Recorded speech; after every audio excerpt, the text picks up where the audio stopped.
In this video, I'm going to discuss about King's Cycle of Erosion. It was given by L.C. King, who was a geologist and geomorphologist. He wrote a book called South African Scenery in 1942. In this book, he wrote about the concept of pediplanation. This theory is based on his studies of landforms in arid and semi-arid regions of South Africa. The reference system of his model says there is uniform development in varying environmental conditions. So environmental conditions like temperate region, tropical region, equatorial region and polar region has different kind of environmental conditions. But he says that there is uniform development though the environmental conditions vary. And there is insignificant influence of climate changes in the development of fluvially originated landforms. So he also says about African landscape. The African landscape consists of three basic elements: rock pediments, scraps, and the steep-sided residual hills, which are also called enselbergs. So the rock pediments flanking river valleys and having slope varying in angle from 1.5 to 7 degree cut into solid rocks. So here the say this is a valley. So this is a valley. Here in this valley these rocks are eroded because of the weathering and denudational process. It's weathered and they form a valley which can have this slope angle can vary from 1.5 to 7 degree cut into solid rocks. So this angle can vary from 1.5 to 7 degree. And the scraps having steep slopes bounding the uplands and varying angle from 15 to 30 degree and experiencing parallel retreat. But the scraps on the steep sides of the slopes. So scraps on these regions they also between the 15 and 13 degree, whatever the scraps are there, the debris whichever is there, so they also erode because of the river flow, and because of the river flow they erode. So they appear like a retreat, the mountains as if they are retreating. It appears like that because it widens the gap between the mountains. So these are also called parallel retreat. This occurs because of the backcasting by weathering and rainwash or the water which is flowing in the valleys. Steep-sided residual hills also develop because the gap between these hills widens, and because of that it will look like isolated hills, and these are called inselbergs, vary in size and shape due to varying magnitude of erosion.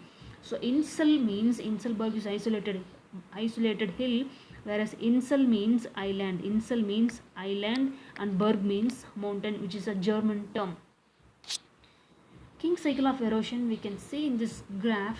This is vertical axis, we can see elevation, and the horizontal axis we can see time. So this he is explaining through three phases: youth phase, maturity phase and the old phase.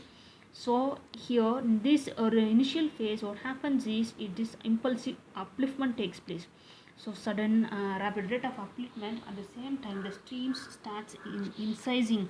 So it makes incision of those uplifted landmass, and later on because of the so see these land masses are uplifted. At the same time later on we can see because of the erosion denudation process, the washing of those wash and the water which is there which is flowing, and they washes these sediments and they form a concave shaped valley.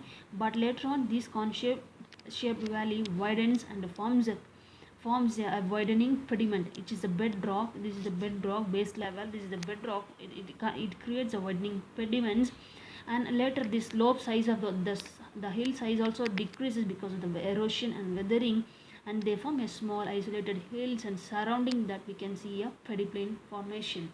So that's how he explains his theory. So the processes we can, if you see, the cycle of pediplanation is performed by two processes. One is scrap retreat, because of the scrap retreat the the gap between the mountains widens, and pedimentation. The initiation of landscape depend upon the mode of development of hillsides. So this can be valley formation can form through stream incision, or valley sides formation can through tectonic forces. So tectonic forces, so valley sides formation, because suppose if the valley is there, this is the valley is there because of some tectonic forces, or say earthquake is there, and these valleys, these rocks which are there which are not stable, they can disintegrate and fall down, and finally these can wash out, these sediment, these debris can be washed out, and it can make a wide valley. Instead of a narrow valley, it can make a wide valley. So the first phase is youth phase. So each cycle begins with a rapid rate of upliftment. Even the previously formed pediplane can uplift. So not only the stable land uplifts, here the previously formed pediplane also uplifts. So it's a cyclic manner. Upliftment is episodic. It's not a continuous process. It's an intermittent process, and it's an episodic process.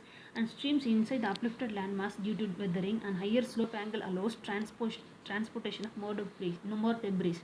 If the slope angle is more, and transportation of the debris is more. So it's a if this increases, this is also increasing. The slope angle also increasing. Transportation capacity of the river also is increasing. So the second phase is phase of parallel retreat or maturity phase. So due to denudation, parallel retreat of the slopes occur, which leaves a broad concave. So initially it was in a narrow valley, but because of the denudation process, the gap between these valleys increases. So because of the denudation process, and it forms a concave pediment. It forms a broad concave pediment. So these pediments are flat surface of bedrock. So these are the flat surface of the bedrock that occurs at the base of the mountains. So this is the mountain, and the base of the mountain, if we see, this is the bedrock, which is the pediment. It can have a gentle slope, and they can have angle between 0.5 to 7 degrees, and this is concave in shape.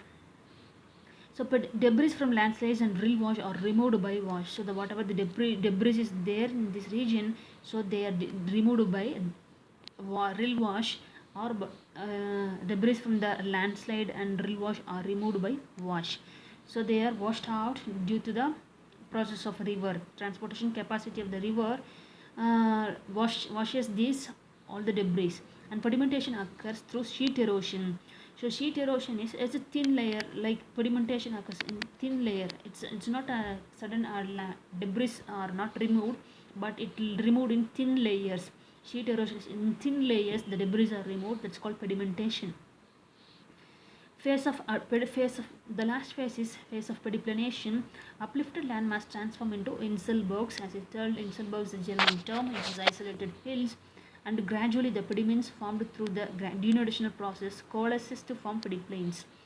So the pediments, so these are the pedimentation regions. So here the pedimented sediments are filled, and they collect and they form. This is an inselberg. So they form a pediplanes. This is an extensive landform. So this becomes as if when we see that this landform is just projecting outward from this surrounding land. That's how it appears.